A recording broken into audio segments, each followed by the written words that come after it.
Assalamualaikum warahmatullahi wabarakatuh. Saya Wahyu Hadi Ramadan dari PTIK 2017. Pada pertemuan pertama kali ini, alangkah lebih baiknya kalau kita memulai pembelajaran dengan berdoa menurut agama dan kepercayaan masing-masing. Berdoa dipersilahkan. Selesai. Terus kita mulai presensi dulu ya. Anas Fauzi ada? Oh iya, ada. Adim Bagas ada? Mana Adim Bagas? Oh oke. Ritme Cahya. Oh ya, masuk. Feli. Oke, masuk. Abeslim. Abeslim ini dari mana, Mas? Dari Brebes. Oh, ini panggilannya siapa? Abes. Oh ya, oke.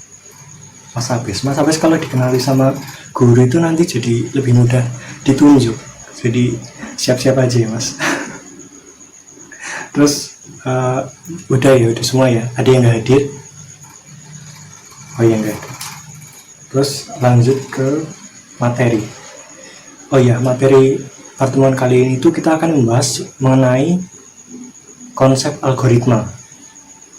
Jadi nanti kita akan bahas banyak seputar materi dan contoh-contohnya. Jadi untuk memperkuat pemahaman adik-adik di sini untuk lebih memahami konsep algoritma. Sebenarnya apa sih algoritma itu? Algoritma itu kalau secara sederhana ya merupakan satu langkah-langkah untuk menyelesaikan masalah, dan masalahnya apapun, nggak sebatas masalah dalam komputasi saja menurut saya. Intinya itu, jadi langkah-langkah untuk menyelesaikan masalah, itu algoritma. Tapi beberapa ahli juga punya pendapatnya masing-masing. Tapi intinya adalah langkah-langkah untuk menyelesaikan satu permasalahan. Akan saya bacakan beberapa pengertian dari beberapa ahli.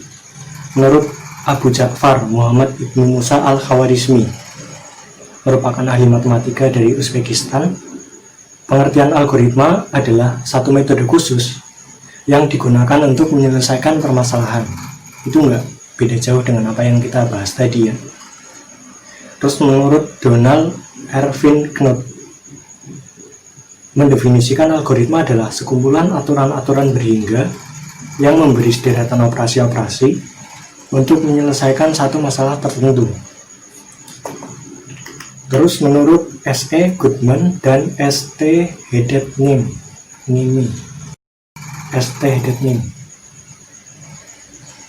pengertian algoritma adalah urutan terbatas dari operasi-operasi yang terdefinisi dengan baik, di mana masing-masing membutuhkan memori dan waktu terbatas untuk menyelesaikan satu masalah.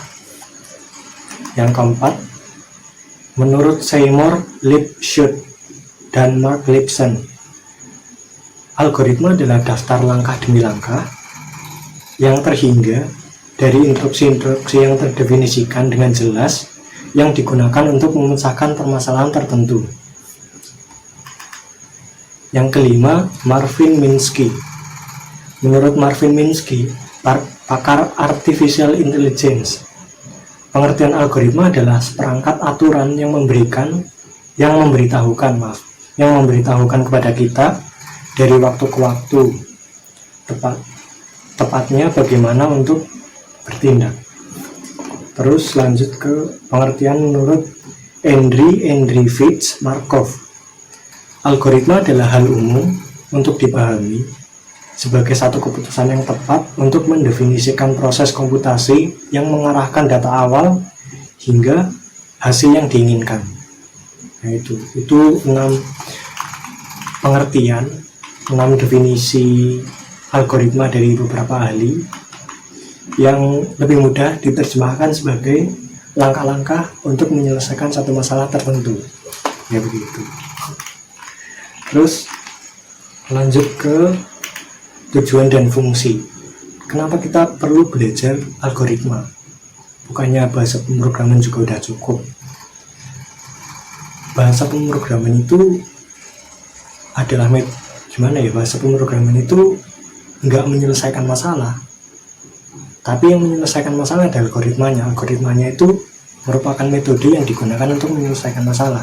Sedangkan bahasa program bisa apapun. Kita kalau pakai metode untuk menyelesaikan satu masalah, bisa pakai bahasa pemrograman apapun. Terus lanjut ke contoh ya. Oh ya, PPT-nya sudah saya kirim di grup WA, silakan di-download. Ini ada contoh algoritma. Ada 2 gelas di sini berisi air merah dan biru. Gelas A dan gelas B. Gimana caranya memindahkan air dari gelas A ke gelas B dan air dari gelas B ke gelas A? Mungkin Mas Anas bisa mencoba menjawab. Nggak bisa. Sebelahnya Mas. Ya nggak apa-apa, jawab aja. Nggak bisa juga. Sebelahnya.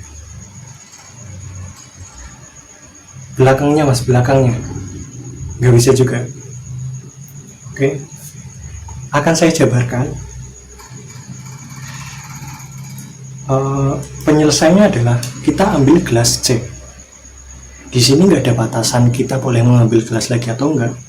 Di sini cuman ditanyakan bagaimana caranya memindah air dari gelas A ke gelas B dan dari gelas B ke gelas A. Kita tambahkan gelas C. Nah, dari gelas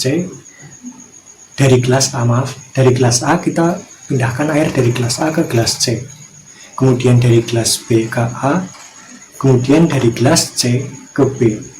Jadi nanti air yang dari gelas A pindah ke gelas B, dari gelas B ke gelas A lewat gelas C. Gitu. Terus ada satu contoh lagi. Ini lebih gampang.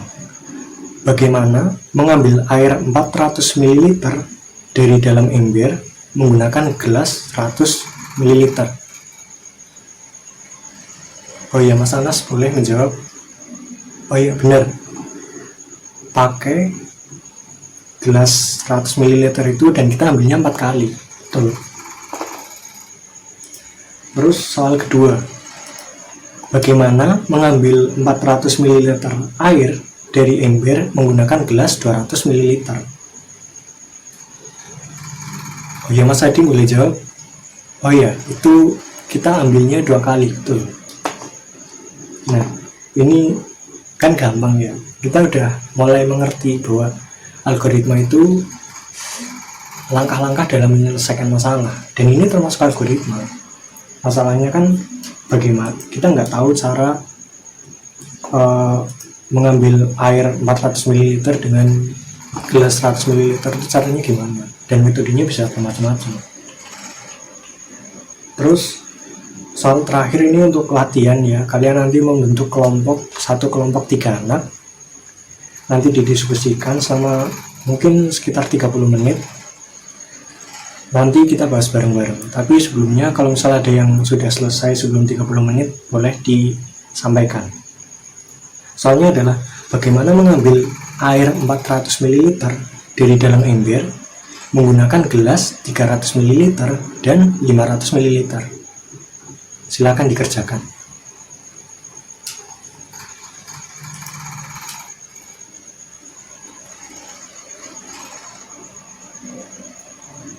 Penyelesaiannya adalah kita pertama ambil menggunakan gelas 300 ml penuh.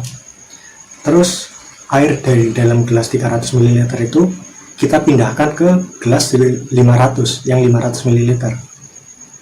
Kemudian ambil lagi satu gelas penuh yang 300 ml, tuangkan ke gelas yang 500 ml.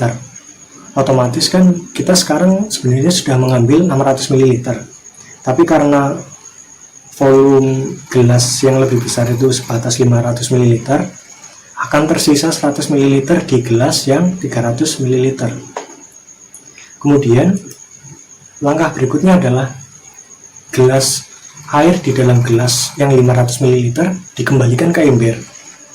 Sekarang posisi gelasnya itu gelas 300 ml berisi 100 ml air dan gelas yang 500 ml kosong.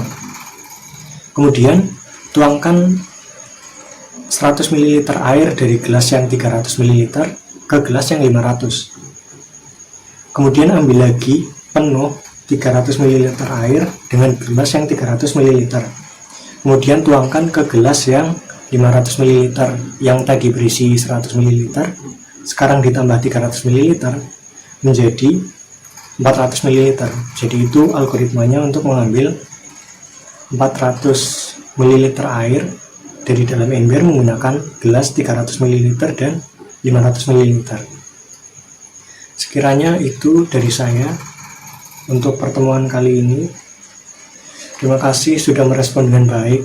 Diskusinya juga sudah menjadi aktif selama pelajaran. Mungkin itu saja dari saya, kurang lebihnya mohon maaf. Wassalamualaikum warahmatullahi wabarakatuh.